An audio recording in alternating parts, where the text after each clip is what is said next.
This is a Sports Catastrophe production. Hey there, Heather, ho there. It's Jeff Kennedy. Welcome you to another Sports Catastrophe birthday boy. Nope. Fake you out. It's on this day. On this day, May the 26th, 1993. The ending to the first ever Champions League happened. Yes, I know that it's a European Cup and all that. However, they decided to change it to Champions League and make it more formal, make it more lucrative, and have new countries representing them. Because basically, if you are the champions of your league through, I believe, through the divisions, then you get a chance to compete. So they needed a preliminary round because of the breakup with the Soviet Union and Yugoslavia. There'd be more champions and all that.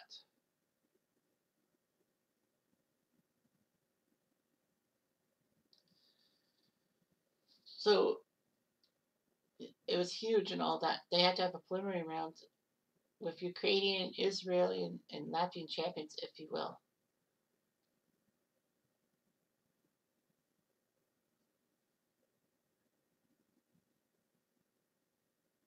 So anyway, after playoff rounds, we went to the groups. There was a group stage.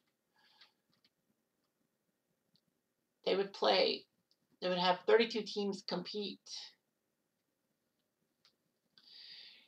for the first few legs. So the first round went to 2 legs and all that. Not really a lot of upsets. Well, 2. As the old guard basically had it for them.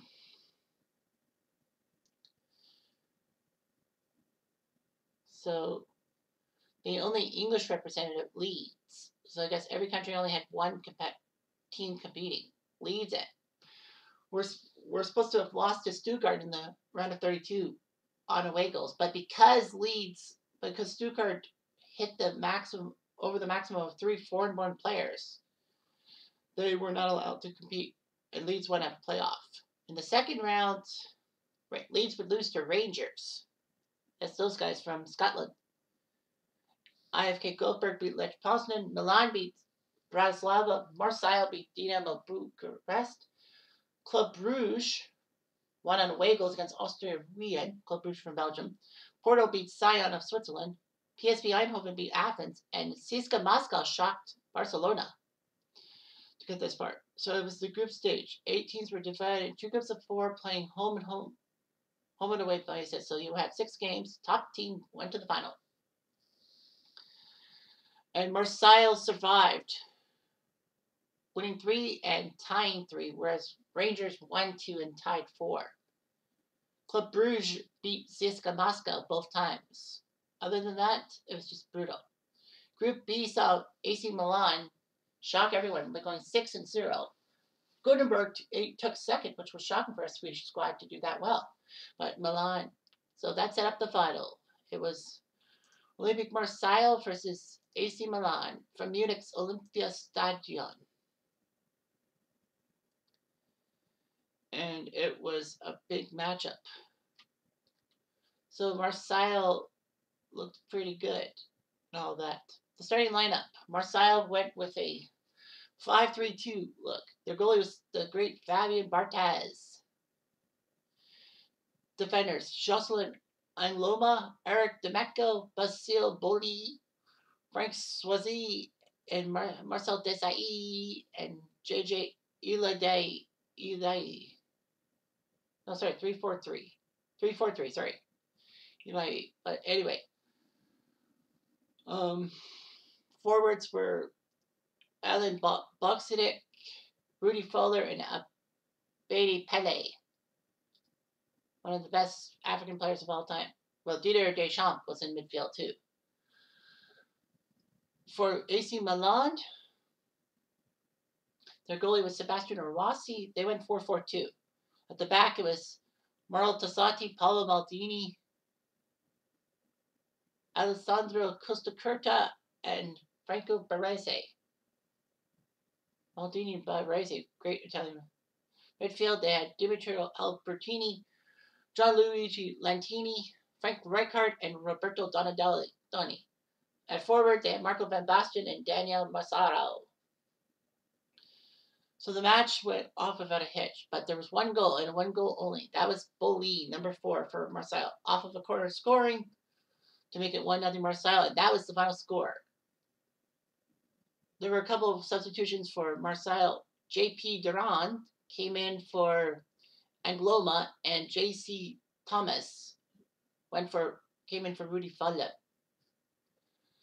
AC Milan went with J.P. Papin. Surprised that he was a French star, but yet he didn't play for the French squad of Olympique Marseille. He went in for Donatelli and Stefano Aranio for Marco Van Basten.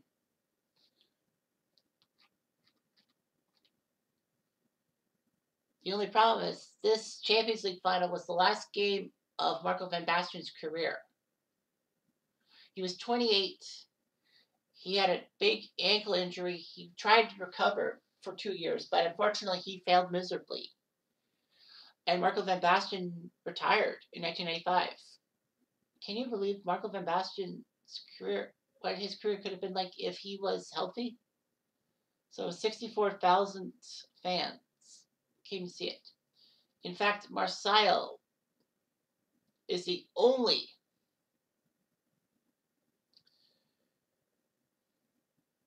French team to win either the European Cup or Champions League. Well, it's the same, but, different branding.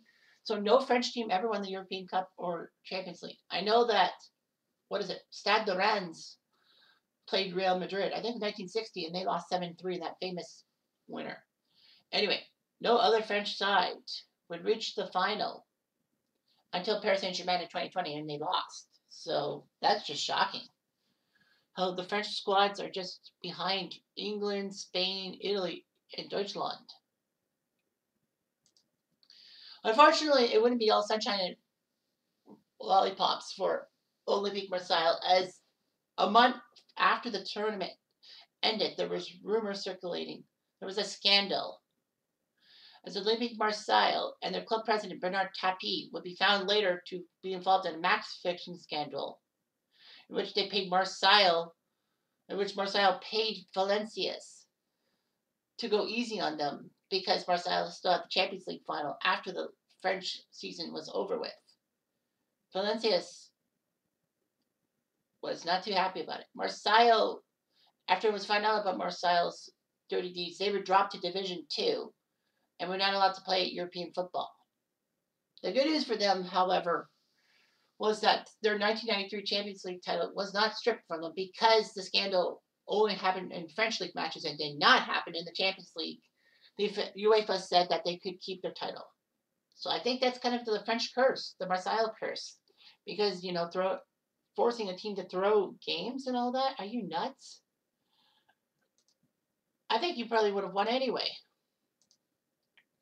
But their stupidity cost them Cal Damage. Anyway, I'm Jeff Diamond. I do.